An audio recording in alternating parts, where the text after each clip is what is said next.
ഞാൻ ബാലേശ്വർ രൂപതയിൽ ജോലി ചെയ്യുന്ന ഫാദർ വർഗീസ് പുതുമറ്റം. ഞാൻ 38 വർഷമായി അവിടെ ജോലി ചെയ്യുന്നു. ഈ കഴിഞ്ഞ 6-ാം തീയതി രാത്രിക്ക് നടന്നത് നമ്മുടെ രൂപതയിൽ തന്നെയാണ്. നമ്മുടെ രൂപതയിലെ ഒരു പഴയ ഇടവകയാണ്. ഇത് സംഭവിച്ചിരിക്കുന്ന ഇടവകയുടെ കേന്ദ്രത്തിന്, അതായത് പള്ളിയിൽ നിന്ന് ഒരു 30 കിലോമീറ്റർ അകലെയാണ്. അവിടെ 9 കുടുംബങ്ങളുണ്ടായിരുന്നു. ആ കുടുംബങ്ങളിൽ മരിച്ചുപോയ 2 മക്കളുടെ പേരിൽ കുർബാന വെല്ലാൻ വേണ്ടി അച്ഛൻ പോയത്. ഇത് നമ്മൾ നേരം അൺഎക്സ്പെക്റ്റഡ് ആയിട്ടാണ്. നമുക്ക് അച്ഛന്മാരെ ലിജോ അച്ഛനെയൊക്കെ സംബന്ധിച്ചോളം അവരൊരിക്കലും പ്രതീക്ഷിച്ചില്ല അങ്ങനെ ഇവരെ ചെയ്യുമെന്നുള്ളത്. ഇപ്പോൾ നമുക്ക് ഭരണം മാറി BJP ഗവൺമെൻറ്റാണ്. അതുകൊണ്ട് ഛത്തീസ്ഗഡിലും പല സ്ഥലത്ത് നടക്കുന്നത് പോലെ ഒറീസയിലും ഞങ്ങളോടൊക്കെ 2 ദിവസം മുമ്പ് പറഞ്ഞു ചോദിച്ചപ്പോൾ ഞങ്ങൾക്കൊരു പ്രശ്നമില്ലെന്നാണ് പറഞ്ഞത്. ഇങ്ങനെയൊരു പ്രശ്നം വന്നു. അത് അവരുടെ ടാർഗറ്റാണ്. നമ്മളോട് പറയാൻ അതും 7 മണിക്ക് പോയി അവർ 9 മണിക്ക് തിരിച്ചു വരുന്നു. ആ തിരിച്ചു വരുന്ന സമയത്തും ഒറിയ ചാനലിലെ ന്യൂസാണ് ഞാൻ ആദ്യം കണ്ടത്. അപ്പോൾ അതിൻ്റെ അകത്ത് പറയുന്ന ഈ പാതിരാത്രിക്ക് അച്ഛനും അമ്മയ്ക്കും ഇവിടെ എന്താണെന്നാണ് ഒറിയയിൽ, അതായത് അവരുടെ ചാനലിൽ അവർ പറയുന്നത്. ഒറിയക്കാർ അവർ പറയും ഹിന്ദുക്കളെ എന്തുകൊണ്ട് ഞങ്ങളുടെ ഹിന്ദു സഹോദരങ്ങളെ ക്രിസ്ത്യനാക്കുന്നു. ഫസ്റ്റ് ഓഫ് ഓൾ അവർ ഹിന്ദുക്കളല്ല, അവരെ നമ്മൾ മതം മാറ്റുന്നില്ല. അതുപോലെ തന്നെ എന്തെല്ലാം തരത്തിൽ ബേട്ടി എന്ന് പറഞ്ഞാലും അല്ലെങ്കിൽ ബഹിൻ എന്ന് പറഞ്ഞാലും എന്ത് പറഞ്ഞാൽ അവർ വന്നു കഴിഞ്ഞ് കഴിഞ്ഞാലും അത് 2 ദിവസത്തേക്ക് മാത്രമേ ഉള്ളൂ. അതിനുശേഷം പിന്നീട് അവരൊരിക്കലും തമ്മിലൊരു ബന്ധമില്ല. ഇത് പ്രീ പ്ലാൻഡായിട്ട് അവർ അറേഞ്ച് ചെയ്തതാണ്. ഇന്ന് എനിക്ക് രാവിലെ കിട്ടിയ ന്യൂസ് അനുസരിച്ച് ഇന്നലെ നമ്മൾ ഒരു ഡ്രൈവറും ഉണ്ടായിരുന്നു. അച്ഛൻ്റെ ഡ്രൈവറിൻ്റെയും അച്ഛൻ്റെയും മൊബൈൽ എടുത്തുകൊണ്ട് പോയെന്ന് പറഞ്ഞല്ലോ. അച്ഛൻ്റെ ഡ്രൈവറിൻ്റെ ചേട്ടൻ ജോഷി ബെസ്ര, അവനോട് ഞാൻ ചോദിച്ചു. അപ്പോൾ പറഞ്ഞത് ഈ വില്ലേജിൽ, അതായത് നമ്മൾ അച്ഛൻ കുർബാന പൊലിയ സ്ഥലത്ത് അവരുടെ തൊട്ട് അയലോകത്തുള്ള ഒരു മനുഷ്യൻ, ആദിവാസി സന്താളി മനുഷ്യൻ തന്നെയാണ്. അയാൾക്ക് നമ്മളോട് ഭയങ്കര എതിരാണെന്ന് പറഞ്ഞു. അപ്പോൾ അയാൾ 50,000 റുപ്പീസ് കൊടുത്തിട്ട് ആ വില്ലേജിലെ മാത്രമല്ല അയലോകത്ത് നിന്നൊക്കെയുള്ള വില്ലേജുകളിൽ നിന്നുള്ള യൂത്തിനെയൊക്കെ അറേഞ്ച് ചെയ്തതാണെന്നാണ് ജോസി പറഞ്ഞത്. അപ്പോൾ ഞാൻ ചോദിച്ചു അയാൾക്ക് ഇത്ര പൈസ? അപ്പോൾ അയാൾ ധനികനാണ്, അയാളുടെ മകൻ റെയിൽവേയിൽ ജോലി ചെയ്യുന്നതാണെന്ന് പറഞ്ഞു. അപ്പം ഏതെങ്കിലും ആൾക്കാർ നമുക്ക് ഏതെങ്കിലും കാരണത്തിൽ ഒരുപക്ഷെ നമ്മുടെ കൂട്ടത്തിൽ ചേർന്ന ആൾക്കാർക്ക് നേരത്തെ ഇതിനു മുമ്പുള്ള മുൻ വ്യക്തി വൈരാഗ്യങ്ങളായിരിക്കാം. അങ്ങനെ എന്തെങ്കിലുമൊക്കെ ഉണ്ടെങ്കിൽ നമ്മളോട് ചൊടിപ്പുള്ള ആൾക്കാർ ആരെങ്കിലും ഒരു സ്ഥലത്ത് ഒരു സപ്പോർട്ട് കൊടുക്കാതെ പുറത്തുനിന്നുള്ളവർക്ക് ഒരിക്കലും അവിടെ വന്നെന്ന് ചെയ്യാൻ സാധിക്കില്ല. അതുപോലെ തന്നെ ഈ ആൾ ഒരിക്കലും വിചാരിക്കുന്നില്ല ഇങ്ങനെയുള്ള കാര്യങ്ങൾ ചിലതും ചെയ്യും. അതുപോലെ ചിലപ്പോൾ അത് മർദ്ദനത്തിലേക്കും കൊലയിലേക്കും പോകുന്നു. ഇയാളും ആദിവാസിയാണല്ലോ, കുറച്ച് കാശുണ്ടെന്നും കൊണ്ടും അവരത്ര വിചാരിക്കുന്നില്ല. പക്ഷേ അവർക്കൊരു നിൽക്കാനുള്ള സ്ഥലം കിട്ടിക്കഴിഞ്ഞാൽ അത് അവരങ്ങനെ ചെയ്യും. ഇത് പ്രത്യേകിച്ച് ഭരണമാറ്റത്തിൻ്റെ സംഗതിയാണിത്. അല്ലെങ്കിൽ എപ്പോഴും നമ്മൾക്ക് ഇങ്ങനെയില്ല. ഇത് പിന്നെ ഏതായാലും ആ കൃത്യസമയത്ത് പോലീസ് വരികയും അവൻ വളരെ ബുദ്ധിപൂർവ്വം ഇവരെ ഞങ്ങൾ പോലീസ് സ്റ്റേഷനിലേക്ക് കൊണ്ടുപോവുകയാണെന്ന് പറഞ്ഞ് എല്ലാവരും വണ്ടി കയറുമെന്ന് പറഞ്ഞ് അവർ മെയിൻ റോഡിലെത്തി കഴിയുമ്പം പോലീസ് സ്റ്റേഷനിൽ ഇവർ മുമ്പോട്ട് പോകണം. നമുക്ക് എതിർവശത്തേക്കാണ് പോകണേ. അവിടെ കഴിഞ്ഞപ്പം അച്ഛന്മാരെ സിസ്റ്റേഴ്സിനെയും വിട്ടു. ഞാൻ ലിജോ അച്ഛനെയും കോൺടാക്ട് ചെയ്യാൻ ശ്രമിച്ചു. ലിജോ അച്ഛൻ്റെ ഫോൺ അവർ കൊണ്ടുപോയത് കൊണ്ട് അത് റിങ് ആകുന്നുണ്ട്. അതിൻ്റെ അകത്ത് അത് അച്ഛൻ്റെ ഇല്ലല്ലോ. രാവിലെ മുതൽ ട്രൈ ചെയ്യുന്നെങ്കിൽ ഇന്ന് രാവിലെയാണ് ജോജോ അച്ഛൻ വിളിച്ചത്. അപ്പം ജോജോ അച്ഛൻ ഈ കാര്യങ്ങളെല്ലാം പറഞ്ഞു. ജോജോ അച്ഛനും ചെറിയ അടിയൊക്കെ കിട്ടി, ലിജോ അച്ഛനും അല്പം അടി കിട്ടി. കൂടുതൽ അടി കിട്ടിയത് കാറ്റഗിസ്റ്റിനാണ്. കാറ്റഗിസ്റ്റ് ആ നാട്ടിലെ തന്നെ മകനാണ്. അവൻ ബൈക്കിൽ മുമ്പേ ഉണ്ടായിരുന്നു. പിന്നെ ഡ്രൈവറിനും അടി കിട്ടി. സിസ്റ്റേഴ്സിനെ ഇത് സംഭവിച്ചപ്പോൾ തന്നെ ഇവരിങ്ങനെ ആദ്യം വണ്ടി നിർത്തിയിട്ട് നമ്മൾ വീട്ടിലേക്ക് നടന്നു പോയി ആ ഡിസ്റ്റൻസ് വന്നു കഴിഞ്ഞപ്പോൾ അത് അവർ ഒറിയാൽ ഇന്നലെ തന്നെ പറഞ്ഞ ആ ചാനലിൻ്റെ അകത്തും പറഞ്ഞുകൊണ്ട് ഞങ്ങൾ ഓൾറെഡി അവിടെ റീച്ച് ചെയ്ത് ഞങ്ങൾ വെയിറ്റ് ചെയ്യുമായിരുന്നു. അപ്പോൾ അവർ അറേഞ്ച് ചെയ്തിട്ടുണ്ടായിരുന്നു ആൾക്കാരെ, അവരുടേതായ മീഡിയാസിനെയും. സിസ്റ്റേഴ്സിനോട് അച്ഛന്മാർ പറഞ്ഞു നിങ്ങൾ നമ്മുടെ ആ കുർബാനയിലെ വീട്ടിലേക്ക് തന്നെ തിരിച്ചു പോക്കോളാൻ വന്നു. അവർ വരികയും ആ മക്കളെല്ലാം വന്നിട്ട് ഞങ്ങളുടെ വീട്ടിൽ പ്രാർത്ഥിക്കാൻ വന്നതാണെന്ന് പറഞ്ഞിട്ടും ഇവർക്കൊരു അജണ്ടല്ലേ ഉള്ളൂ. ധർമാന്തരം എന്ന് അവർ പറയും അവരുടെ ഭാഷയിൽ, ഒറിയയിൽ ഹിന്ദിയിലും ധർമാന്തർ, അല്ലെങ്കിൽ എന്നാ പറയുന്നത് മതം മാറ്റം. അത് മാത്രമേ നമുക്കെതിരായിട്ട് ഉപയോഗിക്കാനുള്ള അവർക്കൊരു ആയുധമുള്ളൂ. നമ്മൾ ഈ വിശ്വാസത്തിൻ്റെ പേരിൽ മുമ്പോട്ട് പോകണമെന്നുള്ളതാണ് അതിൻ്റെ നമ്മളെന്ത് ഐഡിയൽ. പിന്നെ ഇന്നത്തെ ജനറേഷൻ വെച്ച് നോക്കുമ്പോൾ ഇപ്പം ജോജോച്ചനും ലിജോച്ചനും അങ്ങനെ പ്രശ്നം കാണുകയില്ല. മറ്റു പലർക്കും ഭയം കാണുമായിരിക്കും. ഇവരുടെ ഒരു ടാർഗറ്റ് നമ്മളെ ഭയപ്പെടുത്തി നമ്മളെ പിന്തിരിപ്പിക്കുക എന്നുള്ളതാണ്. അതൊരിക്കലും നമ്മൾ നടക്കാൻ പോകുന്നില്ല. ഞാനിപ്പോൾ എവിടെയാണ് ഉള്ളത്, പിന്നീട് ചെന്ന് കഴിഞ്ഞതിന് ശേഷം ഇപ്പം പിതാവിനാണെങ്കിൽ നമ്മൾ വാട്സപ്പിൽ കൂടെ ഒന്നും പറഞ്ഞു കഴിഞ്ഞാൽ ഒത്തിരി മെസ്സേജുകൾ പിതാവിന് വരുന്നുണ്ട്. അത് ചെന്ന് കഴിഞ്ഞിട്ട് വീണ്ടും നമ്മളിത് കൂടുതൽ ആക്റ്റീവ് ആക്കണം. പിന്നെ നമ്മുടെ അടുത്തുനിന്നും അല്പം ബുദ്ധിമുട്ട് ഈ കാര്യത്തിൽ പറ്റിയിട്ടുണ്ട്. കാരണം ഞാൻ ഒരു മലയാളം ചാനലെ നോക്കിയപ്പോൾ അതിൻ്റെ അകത്ത് കമൻറ്റ് അത് ചോദിക്കുന്നുണ്ട്, ഇത്ര ലേറ്റായിട്ട് എന്താ കുർബാനയ്ക്ക് പോയെന്ന്. അതിന് ഉത്തരം അച്ഛൻ ലിജോച്ചൻ അതിനകത്ത് പറഞ്ഞിട്ടുണ്ട്. ഇപ്പോൾ ഞാറ് നടന്ന സമയമാണ്, അതുകൊണ്ട് വൈകുന്നേരം അവർ വരുള്ളൂ. 5 മണിക്കാണ് കുർബാന അറേഞ്ച് ചെയ്തിരുന്നത്. അച്ഛനൊക്കെ പോകാൻ വേണ്ടി ഇറങ്ങിയ സമയത്ത് 4 മണി മഴ ആയതുകൊണ്ടാണ് 7 മണിക്ക് പോയത്. നമ്മൾ ഏത് രാത്രി നമ്മുടെ വില്ലേജുകളിലൂടെ പോയാലും അങ്ങനെ നമുക്കൊരു പ്രശ്നമൊന്നും ഇല്ലായിരുന്നു. കുറച്ച് ദിവസം മുമ്പ് ഇതുപോലെ തന്നെ കെവഞ്ചർ ജില്ലയിൽ ഒരു സ്ഥലത്ത് നമ്മുടെ അച്ഛനെ തന്നെ ഇതുപോലെ അവർ അങ്ങനെ പിടിച്ചൊന്നുമില്ല, പകലായിരുന്നു. ഒരാൾ മാത്രം ചെന്ന് വീഡിയോ എടുക്കുകയോ ഒച്ചയിടുകയോ. പിന്നെ ഇവർ മീഡിയയിൽ കൂടെ മുഴുവനും നുണയല്ലേ പ്രചരിപ്പിക്കുന്നത്. എന്ത് പറഞ്ഞാലും ധർമാന്തരം എന്ന് മാത്രം പറയും. നമ്മുടെ അച്ഛന്മാർ തീക്ഷ്ണതയുള്ള അച്ഛന്മാരാണ്. അത് വില്ലേജുകളുടെ പോകുകയും ആൾക്കാർ വിളിക്കും. നമ്മുടെ കൂട്ടത്തിൽ ഇപ്പോഴും ആൾക്കാർ കൂടുന്നുണ്ട്. ഞാൻ പറഞ്ഞ പോലെ നമ്മൾ ആൾക്കാരുടെ അടുത്ത് കൂടുമ്പോൾ ആദ്യം തന്നെ നമ്മൾ അവരുടെ വീട് വെഞ്ചരിക്കാൻ വേണ്ടിയിട്ട് പോകണം. അവരിപ്പോൾ എപ്പോൾ വിളിച്ചാലും, ഞാൻ ആദ്യം 91 ഒരു സ്ഥലത്ത് ചെന്നപ്പം സീനിയർ അച്ഛനുണ്ടായിരുന്നു, പോൾ കിടങ്ങൻ, തൃശ്ശൂർ രൂപത വെലൂർ എന്നുള്ള അച്ഛൻ മരിച്ചുപോയി. അപ്പോൾ അച്ഛൻ പറഞ്ഞത്, ഇന്ന് നിന്നെ അവർ വീട് വെഞ്ചരിക്കാൻ വിളിച്ചു, നീ പോയി. അപ്പം അടുത്ത ആഴ്ചയും ചിലപ്പം വിളിക്കും. അന്നേരം ഒരിക്കലും പറയരുത് കഴിഞ്ഞ ആഴ്ചയല്ലേ പോയെന്ന്. കാരണം ഇവർക്ക് അതിലുള്ള വിശ്വാസം അതുകൊണ്ട് നമ്മൾ വിളിക്കുമ്പോഴൊക്കെ പോകണം. അപ്പം നമ്മൾ പറയുന്ന in time and out of time, അങ്ങനെ നമ്മൾ വിളിക്കുന്ന സമയത്ത് ഓഫ് കോഴ്സ് നമ്മൾ രാത്രിക്ക് പാതിരാത്രിക്കൊന്നും പോകാറില്ല. അപ്പോൾ നമ്മൾ ഒരു സാന്നിധ്യത്തിൻ്റെ ഒരു സുവിശേഷവൽക്കരണം നമ്മൾ പറയുന്നത്. കാരണം ആടുകളുടെ അടുത്ത് ഇടയനുണ്ടെങ്കിൽ അവർക്ക് അതിൻ്റേതായ ഭയം ഇല്ലാതെയാകും. അതുപോലെ തന്നെ നമ്മളെ കൂടുതൽ നമ്മുടെ അമ്മമാരൊക്കെ പറഞ്ഞതുപോലെ ഞങ്ങൾ വിളിച്ചിട്ട് ഞങ്ങളുടെ വീട്ടിൽ പ്രാർത്ഥനയ്ക്ക് വന്നതാണ്, അങ്ങനെ അവർ പറയും. പക്ഷേ നമ്മൾ പറയുന്നാലോ നമ്മുടെ ആൾക്കാർ പറയുന്നതിനൊന്നും അവർ ചെവി കൊടുക്കുകയല്ല. അവർ ബഹളം വെച്ചുകൊണ്ടിരിക്കും, അവർ കൂടുതൽ ആൾക്കാർ കാണും. അതാണ് അവർ കൈബലം കൊണ്ട് കരബലം കൊണ്ട് അവർ കീഴടക്കാം എന്നുള്ള ഇതാണ് അവർ സാധാരണ ചെയ്യുന്നത്. നമുക്കെതിരായിട്ട് ഇവർക്ക് ഉപയോഗിക്കാവുന്ന ഒരു ആയുധമാണ് മതപരിവർത്തനം. അതേസമയം ഞാൻ ഉദാഹരണ സഹിതമാണ് പറയുന്നത്. 85 86 സമയങ്ങളിൽ ഹോ ഏരിയയിൽ ആദ്യമായിട്ടൊരു ഇടവകയിൽ നിന്ന് ആൾക്കാർ നമ്മളെ അന്വേഷിച്ച് വരികയും ആ സമയത്ത് പോളച്ചൻ അവിടെ പോയി. പിന്നീട് പോളച്ചൻ്റെ കൂട്ടത്തിൽ 91 മുതൽ ഞാനുണ്ടായിരുന്നു. അത് കഴിഞ്ഞ് 93 വരെ അരുളിച്ചം വന്നു.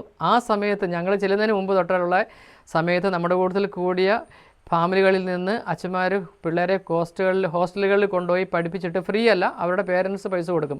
അങ്ങനെ പഠിപ്പിച്ച പിള്ളേർ ഇന്ന് മിലിറ്ററിയിൽ, അതുപോലെ നേഴ്സായിട്ട്, ഗവൺമെൻറ് സ്കൂൾ ടീച്ചേഴ്സൊക്കെ ആയിട്ടുണ്ട്. ആ പിള്ളേർ നമ്മളെ കാണുമ്പോൾ പറയും, ഞങ്ങൾ ഈ ക്രിസ്തുവിലേക്ക് വന്നില്ലായിരുന്നെങ്കിൽ, അച്ഛന്മാരല്ലായിരുന്നെങ്കിൽ ഞങ്ങൾ പണ്ടേ കല്യാണം കഴിച്ച് ഗ്രാൻഡ് ഫാദറൊക്കെ ആയിട്ട് കറങ്ങി നടന്നേനെ, അല്ലെങ്കിൽ കള്ളു കുടിച്ചും ഈ പുകയിലെല്ലാം തിന്ന് ഞങ്ങൾ നശിച്ചു പോയേനെ.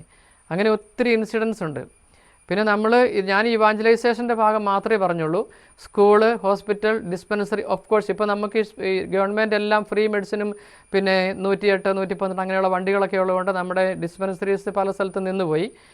പോലീസ് സാധാരണ ഓഫീസേഴ്സ് ആരും കയറി ചെല്ലാത്ത കാട്ടിൻ്റെ ഉള്ളിലൊക്കെ പോയി. അന്ന് ഞാനും അരുളച്ഛനുമൊക്കെ സീനിയർ അച്ഛൻ്റെ അടുത്ത് നിന്ന് മരുന്ന് പഠിച്ചിട്ട് ഞങ്ങൾ മരുന്നൊക്കെ ഞാൻ പറയുന്നത് 91 to 2000 അച്ഛൻ മരിക്കുന്നതിന് മുമ്പ് അങ്ങനെയൊക്കെ ചെയ്യുമായിരുന്നു. അതായത് യേശുവിൽ വിശ്വസിക്കുന്നവർക്ക് സമഗ്ര വിമോചനം നമ്മൾ കൊടുക്കണമല്ലോ. പഠിക്കാൻ കഴിവുള്ള പിള്ളേർക്ക് വേണ്ടിയിട്ട് അരുൾദാസ് അച്ഛനൊക്കെ ആണെങ്കിൽ 150 കിലോമീറ്റർ അകലെ ബൈക്ക് ഓടിച്ച് പോയിട്ട് ഞങ്ങൾക്ക് 2 അഡ്മിഷൻ തരാമോ, അങ്ങനെ നമ്മുടെ ഹോസ്റ്റലുകളിൽ ചോദിച്ച് അങ്ങനെ വൈദികരായവർ, സിസ്റ്റേഴ്സ് ആയിട്ടുള്ളവർ, ഡോക്ടേഴ്സ് ആയിട്ടുള്ളവർ നമുക്കുണ്ട്. അപ്പോൾ അങ്ങനെ ആ രീതിയിൽ നമ്മുടെ വർക്ക് നടക്കുന്നുണ്ട്, സോഷ്യൽ വർക്കുമുണ്ട്. ഇപ്പോൾ ഇങ്ങനെയുള്ള ഈ സംഭവങ്ങൾ സംഭവിച്ചുകൊണ്ട് നമ്മളത് ഭയപ്പെട്ട് നമ്മൾ പിന്മാറുന്നു, അല്ലെങ്കിൽ ഇതൊരു വലിയ കാര്യമായിട്ട് നമ്മൾ എടുക്കുന്നില്ല. കാരണം അരുൾദാസൻ്റെ സംഭവം, അതുപോലെ ഗ്രഹാം സ്റ്റെയിൻസിൻ്റെ സംഭവമൊക്കെ നമ്മൾ വലിയ സംഭവങ്ങൾ കണ്ടതാണ്. അതിനുശേഷം ദക്ഷിണ ഒറീസയിൽ നമ്മൾ ഞങ്ങൾ കൊന്തമാൾ എന്നാണ് യഥാർത്ഥ ഉച്ചാരണം. കൊന്തമാളിലെ കാര്യങ്ങളൊക്കെ നമ്മൾ അറിയുന്നതും ഇതായിരുന്നുകൊണ്ട് പിന്നെ നമ്മൾ ഈ സംഗതിക്ക് തോമസ് ലിയായുടെ മക്കളായതുകൊണ്ട് വരുവിൻ, നമുക്കും അവനോടുകൂടി മരിക്കാമെന്നുള്ള സന്നദ്ധയോടും ഇരിക്കുന്നതുകൊണ്ട് എന്നെ സംബന്ധിച്ചോളം ഇതൊന്നും ഒരു പ്രശ്നമല്ല. ലിജോച്ചനും ജോജോച്ചനും ആണെങ്കിലും ഞങ്ങൾക്ക് ആർക്കും ഇതൊരു പ്രശ്നമല്ല. ആ സിസ്റ്റേഴ്സ് ആണെങ്കിലും അവിടെ വർഷങ്ങളായിട്ട് വർക്കുന്ന സിസ്റ്റേഴ്സ്, ഞങ്ങൾക്കൊരു പ്രശ്നമില്ല. അതുകൊണ്ട് ഞങ്ങൾ ഭയപ്പെട്ട് പിന്മാറുന്ന സംഗതിയില്ല. കർത്താവിന് വേണ്ടി മുന്നോട്ട് തന്നെ ആയിരിക്കും. എനിക്ക് ഇതിങ്ങനെ കാര്യങ്ങൾ കാണുമ്പോൾ നമ്മൾ അധികം ഭയമില്ല എന്ന് പറയുന്നതിന് കാരണം 1998 അരുൾദാസ് അച്ഛനെ കൊല്ലുന്നതിന് 1 വർഷം മുമ്പ് ഞങ്ങൾ താമസിച്ചിരുന്ന അനന്തപൂരിൽ നിന്ന് ഒരു വില്ലേജിൽ പോയി. അപ്പോൾ അവിടെ ചെല്ലുന്നതിന് മുമ്പ് തന്നെ നമ്മുടെ ആൾക്കാർ പറയുമായിരുന്നു, അവിടെയുള്ള RSSകാർ പറയുന്നുണ്ട്, നിങ്ങളുടെ അച്ഛന്മാർ വന്നാൽ അച്ഛന്മാരെ ഞങ്ങൾ പിടിക്കുമെന്ന്. അത് ഞങ്ങൾ ഏതായാലും എനിക്ക് ട്രാൻസ്ഫറായി അവിടെ നിന്ന് എനിക്ക് പോരണം. അപ്പോൾ അതിനു മുമ്പ് ഞാൻ അരുൾദാസ് അച്ഛൻ്റെ അടുത്ത് പറഞ്ഞു, നമുക്ക് ആ വില്ലേജിൽ പോകാം, എന്തെങ്കിലും സംഭവിച്ചാൽ ഇപ്പോൾ നമ്മൾ 2 പേരുണ്ടല്ലോ, അല്ലെങ്കിൽ പിന്നീട് അച്ഛൻ ഒറ്റയ്ക്ക് പോകുമ്പം പ്രശ്നമാകും. അവർ പറഞ്ഞതുപോലെ തന്നെ ഞങ്ങൾ ചെന്ന് കുറച്ച് കഴിഞ്ഞപ്പം കുറച്ച് ആൾക്കാർ വന്നു. പിന്നെ തർക്കമായി. നമ്മൾ ഇവിടെ വരാൻ പാടില്ല, അതുപോലെ പല കാര്യങ്ങളും പറഞ്ഞുകൊണ്ട് അവരുടെ ആൾക്കാരുടെ എണ്ണം കൂടി വന്നു. അത് കഴിഞ്ഞപ്പോൾ നമ്മുടെ കൂട്ടത്തിലുണ്ടായിരുന്ന കാറ്റഗിസ്റ്റ്, അതേ കാറ്റഗിസ്റ്റ് അരുൾദാസ് അച്ഛൻ മരിച്ച ആ രാത്രിയിൽ അവനും അടികൊണ്ട് ബോധം കെട്ട് വീണ ആളാണ്. കട്ടേഷ് സിംഗ് ഖുണ്ടിയ എന്ന് പറയുന്നത്, അവനെയും നമ്മളായിരിക്കുന്ന ആ വീട്ടിലെ നമ്മളിപ്പോൾ ഈ തടവിൽ വെച്ചിരിക്കുന്ന പോലെ അവർ നമ്മളെ പിടിക്കാൻ വന്ന ആ വീട്ടിലെ ഒരു മകനെയും കൂടെ നമ്മൾ പോലീസ് സ്റ്റേഷനിൽ വിട്ടു. അവർ എഴുതി കൊടുത്തതൊന്നും അത്ര പോലീസ് കാര്യമായിട്ട് എടുത്തില്ല. അവർ പറഞ്ഞു, അവരുടെ ഒരു നുണയാണ് പറഞ്ഞത്, ഞങ്ങൾ അച്ഛനോട് അവിടെ പോയതെന്ന് പറഞ്ഞിട്ടുണ്ട്. അതായത് അന്നത്തെ പോലീസും ഗ്രഹാം സ്റ്റെയിൻസിനെ അരുൾദാസിനെയൊക്കെ കൊല്ലുന്നതിന് മുമ്പ് ഈ അവിടുത്തെ പോലീസും അവരെല്ലാം ഒറ്റ കൈയായിരുന്നു. ഞങ്ങളോട് പറയാത്ത കാര്യം അവിടെ വെച്ച് നുണ പറഞ്ഞു. ഞങ്ങൾ അച്ഛനോട് പോകരുതെന്ന് പറഞ്ഞാണ്, അച്ഛൻ സ്വന്തം ഇഷ്ടത്തിൽ പോയതാണ്, അച്ഛൻ പോയി മരിക്കട്ടെ എന്ന് പറഞ്ഞു. അതൊക്കെ ഞങ്ങൾ പിന്നീട് പുറത്ത് വന്നു കഴിഞ്ഞതിന് ശേഷം, ഈ പുറത്ത് വന്നതിന് ശേഷം ഞങ്ങളുടെ കാറ്റഗിസ്റ്റ് പറയുമ്പോഴാണ് നമ്മൾ അറിയുന്നത്. അവിടെ നമ്മൾ ഒരു പകൽ ഉച്ച കഴിഞ്ഞ് ഒരു 2-3 മണിയായപ്പോഴത്തേക്ക് ഇവരുടെ ആൾക്കാർ കൂടുതൽ വന്നിട്ട് ഞങ്ങളെ പിടിച്ച് ബലപൂർവ്വമായിട്ട് കൊണ്ടുപോകാൻ തുടങ്ങി. അപ്പം ഞാൻ പറഞ്ഞു, ഞാനൊരു അച്ഛൻ്റെ കൂടെ അച്ഛനെ നമ്മൾ അരുൾദാസനെ അച്ഛനാണ് പരിചയപ്പെടുത്തിയില്ലായിരുന്നു അന്ന്, രക്ഷപ്പെട്ടെങ്കിൽ ഒരാളെങ്കിലും രക്ഷപ്പെട്ടു. ഞാൻ വിചാരിച്ചു ഞങ്ങൾ ഈ ബൈക്കിന് പോകാമെന്ന് പറഞ്ഞു. അവർ പറഞ്ഞു അവരുടെ വില്ലേജ് ടാങ്കോർ എന്ന് പറഞ്ഞ വില്ലേജിൽ കൂടെ പോകണമെന്ന് പറഞ്ഞു. ഓൾറെഡി ആ വില്ലേജ് അവർ വഴി ബ്ലോക്ക് ചെയ്തിട്ടുണ്ട്. അപ്പോൾ അവിടെ ചെന്ന് നമ്മൾ നിന്ന് കഴിയുമ്പോൾ നമ്മളെ അറ്റാക്ക് ചെയ്യും. അതുകൊണ്ട് ഞങ്ങൾ പറഞ്ഞു, ഞങ്ങൾ ഇപ്പുറത്ത് പുരണാപ്പാണി വഴിക്കാണ് വന്നത്, ഞങ്ങൾ ആ വഴിക്ക് പൊക്കോളാമെന്ന് പറഞ്ഞു. അപ്പോൾ അവർ സമ്മതിക്കുന്നില്ല. അപ്പോൾ നമ്മൾ പോലീസ് സ്റ്റേഷനിൽ വിട്ട മക്കളുടെ കൂട്ടത്തിൽ ഒരു പോലീസ് സ്റ്റേഷനിൽ നിന്ന് പോലീസ് ഓഫീസറല്ല, വില്ലേജിൽ ഒരു ചൗക്കിദാറുണ്ട്. ആ ചൗക്കിദാറിനെ പറഞ്ഞ് പോലീസ് സ്റ്റേഷനിലേക്ക് വരാൻ പറഞ്ഞു. അപ്പോൾ ഞങ്ങൾ പറഞ്ഞു ഞങ്ങൾ ചൗക്കിദാറിനെയും കൂട്ടിക്കൊണ്ട് പൊക്കോളാമെന്ന് പറഞ്ഞു. അപ്പോൾ അവർ പറഞ്ഞു അത് പോരാ. അവർ 2 ടീമാണ്. ഒരാൾ പറഞ്ഞു, ഒരു കൂട്ടർ പറഞ്ഞു ഇതിലേ വരണം. അപ്പോൾ ഞാൻ ആ ഇതെടുത്തിട്ട് പറഞ്ഞു, നിങ്ങൾ ഒരു ഒറ്റ ഐക്യത്തിൽ പറയാം ഇതിലൂടെയാണ് വരേണ്ടതെന്ന്. അതുകൊണ്ട് ഞങ്ങൾ വരുന്നില്ല എന്ന് പറഞ്ഞ് നമ്മുടെ വീട്ടിൽ കയറി. അപ്പം അപ്പോഴത്തേക്ക് ഇവരെന്നെ വന്ന് പിടിക്കാനും വലിക്കാനും ഒക്കെ തുടങ്ങുമ്പോഴത്തേക്കും ഞാൻ നോക്കുമ്പോൾ നമ്മുടെ ആൾക്കാർ വന്ന് എന്നെ ഇങ്ങനെ കെട്ടിപ്പിടിച്ചെടുത്ത് അവരുടെ വീടിൻ്റെ ഉള്ളിലിട്ടു. ഓൾറെഡി കാറ്റഗിസ്റ്റും അരുൾദാസനും അതിൻ്റെ അകത്തുണ്ട്. അതൊരു 4 മണി സമയമായി. അന്ന് മുതൽ പിറ്റേ ദിവസം രാവിലെ 10 മണിയാകുന്നവിടം വരെ, അതായത് ഇന്ന് രാവിലെ 8 മണി മുതൽ പിറ്റേ ദിവസം രാവിലെ 10 മണിയാകുന്നവിടം വരെ ഞങ്ങളെ വീട്ടിലായിരുന്നു. എന്നിട്ട് ഞങ്ങൾ അറിയിച്ചിട്ട് പോലീസുകാരൻ അനങ്ങിയില്ല. എന്നിട്ട് ഡിസ്ട്രിക്ട് ഹെഡ് ക്വാർട്ടേഴ്സിലുള്ള കൗഞ്ചറിലുള്ള അവിടുത്തെ വികാരിയച്ഛനും സ്കൂളിൻ്റെ പ്രിൻസിപ്പൽ സിസ്റ്ററും കൂടെ പോയി കളക്ടറെ കണ്ട് പറഞ്ഞിട്ട് SP അറിയിച്ചിട്ട് അവിടുന്ന് അഡീഷണൽ SP വന്ന് നമ്മുടെ അനന്തപൂർ പോലീസ് സ്റ്റേഷൻ എത്തിയതിന് ശേഷമാണ് അവിടുന്ന് 2 കോൺസ്റ്റബിളിനെയും പിന്നെ ഒരു ASIയും കൂടെ വിട്ടത്. അങ്ങനെയാണ് ഞങ്ങളെ അവിടുന്ന് രക്ഷിച്ചുകൊണ്ട് പോരുന്നത്. പക്ഷേ അന്ന് രാത്രിക്ക് ഞങ്ങളെ കൊല്ലും, വീട് കത്തിക്കുമെന്നൊക്കെ പറഞ്ഞ് പേടിച്ചെങ്കിലും ഞങ്ങൾക്ക് പ്രാർത്ഥിക്കാൻ പോലും പറ്റാത്ത അവസ്ഥയായിരുന്നു. ഞാൻ അച്ഛനും പറഞ്ഞു നമുക്ക് പ്രാർത്ഥിക്കാമെന്ന് പറയും. അപ്പോൾ ഞങ്ങൾ താമസിച്ചിരുന്ന 12 കിലോമീറ്റർ അകലെയായിരുന്നു. അവിടുന്നും 5-6 ആൾക്കാർ വന്നിട്ടുണ്ട്. നമ്മുടെ 10-12 ആൾക്കാർ ആ വീട്ടിൽ നമ്മുടെ ചുറ്റുമുണ്ട്. പ്രാർത്ഥിക്കാമെന്ന് പറഞ്ഞിട്ട് ആർക്കും പ്രാർത്ഥിക്കാൻ പോലും തോന്നുന്നില്ല. അപ്പോൾ അവസാനം അതുപോലെ തന്നെ ചോറ് വിളമ്പി നമ്മുടെ മുമ്പിൽ വെച്ചിട്ട് ചോറുണ്ണാൻ തോന്നുന്നില്ല. അപ്പോൾ ഞാൻ അരുൾദാസിൻ്റെ അടുത്ത് പറഞ്ഞു, അങ്ങനെയാണെങ്കിൽ നമുക്ക് ഓരോരോ കട്ടിൽ അവർ പുറത്തിട്ടിട്ടുണ്ട്, അതൊക്കെ കിടന്നുകൊണ്ട് നമുക്ക് പ്രൈവറ്റായിട്ട് റോസറി ചെല്ലാമെന്ന് പറഞ്ഞു. അങ്ങനെ ചെല്ലിക്കൊണ്ട സമയത്ത് ആ വീട്ടിലെ അമ്മ വന്ന് എല്ലാവരെയും കുത്തിയേൽപ്പിച്ച് എല്ലാവരും ആയിട്ട് ഞങ്ങൾ പ്രാർത്ഥിച്ചു. ഓരോരുത്തരും സ്വയം പ്രേരിത പ്രാർത്ഥന ചൊല്ലി. അന്ന് ആദ്യമായിട്ട്, ഞാൻ അതിനു മുമ്പ് പ്രാക്ടീസ് ചെയ്തിട്ടില്ലെങ്കിലും 1998 ഓഗസ്റ്റ് മാസം, എനിക്ക് തോന്നുന്നു അത് കൃത്യം ഓർക്കുന്നില്ല, 17 വരെയാണ്. അന്നാണ് ഞാനൊരു ഒരിടത്തും പഠിക്കാതെ ഒരു ബന്ധന പ്രാർത്ഥന ചൊല്ലി. എന്നിട്ട് ഞങ്ങൾ കിടന്ന് ഉറങ്ങി. നേരം വെളുത്ത് അച്ഛൻ്റെയും പിള്ളേരുടെയൊക്കെ സൗണ്ട് കേട്ടിട്ട് ഞാൻ അച്ഛനോട് ചോദിച്ചു, കുഡ് യു സ്ലീപ്പ് വെൽ? അന്നേരം അച്ഛൻ പറഞ്ഞു ഈ പിള്ളേരുടെയൊക്കെ ഒച്ച കേട്ടിട്ടാണ് ഞാൻ എപ്പോഴും ഏറ്റേന്ന് പറഞ്ഞു. അതുപോലെ അതായത് നമ്മൾ പന്നിയെ പോലെ അല്ലെങ്കിൽ ഡെഡായിട്ട് കിടന്ന് ഉറങ്ങി. പിന്നെ രാവിലെ ആയപ്പോഴത്തേക്കും വീണ്ടും ആൾക്കാരെല്ലാവരും വന്നു, അവരെ ഇറക്കിവിട്, അച്ഛന്മാരെ ഇറക്കിവിട്, ഞങ്ങൾക്ക് നിങ്ങളോട് പ്രശ്നമൊന്നുമില്ല, അവരിവിടെ വരാൻ പാടില്ല എന്നെല്ലാം പറഞ്ഞ് അങ്ങനെ കുറേ സമയം ഒച്ചപ്പാടും ബഹളമൊക്കെ ആയി. നമ്മൾ വീടിൻ്റെ ഉള്ളിലാണ്, നമ്മുടെ ആൾക്കാർ 3 വാതിലുകൾ കാവൽ നിൽക്കുന്നു. മകൻ കെട്ടിയ മകളും ഒരു കുഞ്ഞു കൊച്ചുണ്ട്. അവസാനം അവളുടെ ചങ്കൻറ്റമ്മിട്ട് തൊഴിച്ചു. അപ്പോൾ അവളെ കൊച്ചു താഴെ വീണു. എന്തിനാ എന്നെ ചവിട്ടുന്നതെന്ന് ചോദിക്കുന്നു. ഉടനെ പറയുന്നു നിങ്ങളോട് ഞങ്ങൾക്ക് വൈരാഗ്യമൊന്നുമില്ല, അവരെ ഇറക്കി വിടുമെന്ന് പറഞ്ഞ്. കൃത്യം ആ സമയത്ത് ഞാൻ ഇങ്ങനെ പോയിട്ട് ഭിത്തിയിൽ കൈ വെച്ചിട്ട് തല ചരിച്ചിട്ട് ഐ ആം റെഡി ഫോർ, അതിന് തൊട്ട് മുമ്പ് ഞാൻ പറഞ്ഞു അരമണിക്കൂറിനുള്ളിൽ നമ്മളുടെ സഹായം വരുമെന്ന് പറഞ്ഞു.